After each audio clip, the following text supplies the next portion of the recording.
What's the crack, lads, and welcome back to the channel. So today I'm going to be doing a Marvel Legends review. This one is from the Spider-Man Retro series that came out a couple of months ago. A wave that I've already done reviews of, Chasm and a few others, Tarantula, The Rose, and this one I was going to pick up, and John from Big Bang Comics even highly recommended her to me, and for whatever reason I didn't buy it. But then, like, my curiosity got the better of me when they revealed that Daredevil wave, the Mindless Ones wave that's going on. I have pre-ordered, but it's not arrived yet. And I saw that Daredevil, and then I went along, checked out the story, went back and picked up this ELEKTRA. Now, I did get it finished from Amazon because I had a voucher left over. So yeah, and I can see now what people were talking about when I just look at her inbox. She looks fantastic. She got the new female articulation, and yeah, so let's take a look at this. Now, I am breaking my rule as well, my one figure per character rule, because I do already have the 3-pack ELEKTRA, but this is kind of a different look, and it kind of looks cool. I like ninjas, so yeah, let's see what it's like. So, like some of the others in the wave, this Spider-Man Retro card is quite different to the ones we're used to. It's got the really much bigger Spider-Man logo, and Marvel logo is different as well. Legend series, which isn't on the other ones. There's no billboard either on the left hand side, although you do have some nice artwork. Electra Nachos, Daredevil, and you got the look here as well. And the figure does look lovely in the package, but I think the older ones looked a lot better, if I'm honest. When you turn it around as well, there's no like old toy-based thing. There's just a picture of the figure, and it says martial artist and former assassin Electra dedicates herself to fighting crime under the mantle of Daredevil when Matt Murdock is sent to prison. And she's got a lot of legalese down here as well.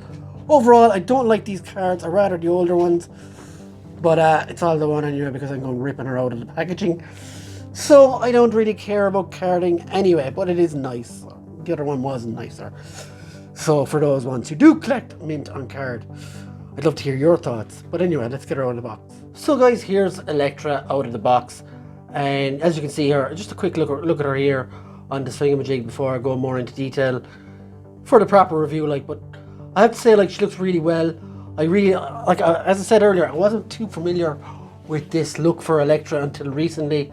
And as she's the new Daredevil, so I wasn't really gone on it. So that's why I didn't buy it in the first place. But I have to say, looking at her now, here going around in circles there, she looks absolutely phenomenal.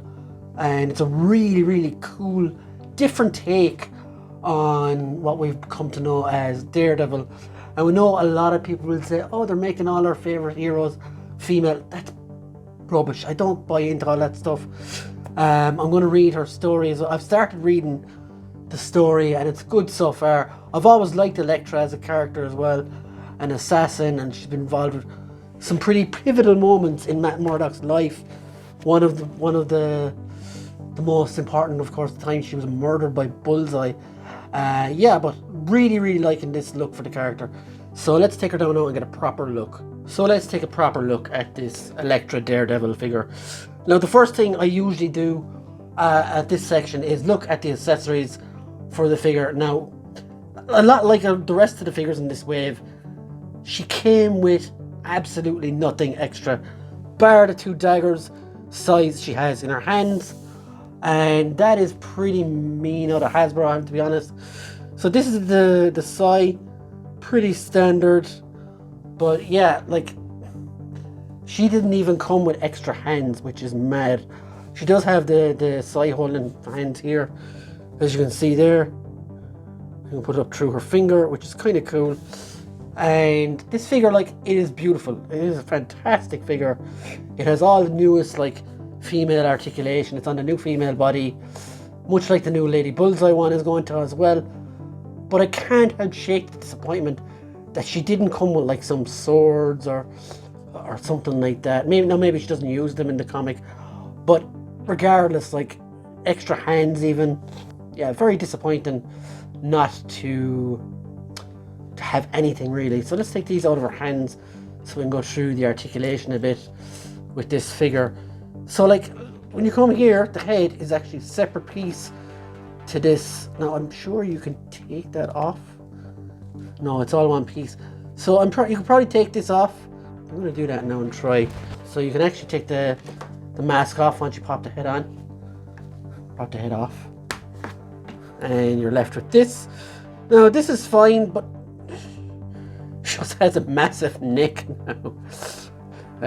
There's the figure's face sculpt up close, which is quite nice. Really cool. And you can't really see that when she's got the scarf thing on. So let's have a look at this. So that's quite nice scarf, goes up over her head and goes all the way back and down the back. You can look at the articulation better as well with this off. So let's do that. You can get your T-pose. You got your bicep swivels on a female figure. Double jointed elbows. Wrists go around as well. Got ab crunchy kind of thing here. No waist swivel. Legs do go out this far. Do go up this far. She does have double jointed knees, which go all the way back. This is kind of annoying. It does get in the way. She does have thigh swivels, boot swivels, and ankle rockers. So you can get her into all the poses that you need for a ninja figure or whatever. And it just looks like a really nice figure. Now that's literally the two problems I have with this figure, is the lack of accessories and the fact that you can take this off, but it kind of looks silly without it. So you do need this part. So I'm going to pop that back on now again. And when you're putting it back on, you can't just like put this on, I don't think. It's a bit more awkward. You just put the face into it beforehand, it's easier. And you just squash that in. There you go. So yeah, she does look a lot better with that part in there. So yeah, very, very nice figure. There isn't a whole lot to shout about this figure. Again, like the lack of accessories is galling, I have to say. And that would knock off a couple of points for me. But all in all though, I really like this. It's a cool new look for the character. And definitely going to be getting the Daredevil. I do have the Daredevil pre-ordered now as well. That goes with her, so it's cool to have them. It will be cool to have them together once that wave launches. And I think it is launching soon. But a very, very nice figure. So for me, it's an 8 out of 10. It would be like almost perfect, but yeah, there's always one or two things that stop legends from being legendary, to use a very bad pun. But yeah guys, hope you enjoyed the review. I hope you'll subscribe, like, comment below, tell us what you think of the figure, tell us if the comic is any good that she's in, and also there's a join button if you're interested in that, but I understand if you're not. So enough shit talk out of me. I hope you enjoyed the review, and I hope you'll come back for another when I get the chance to do one. And thanks very much for watching guys. See you later, alligator. Bye.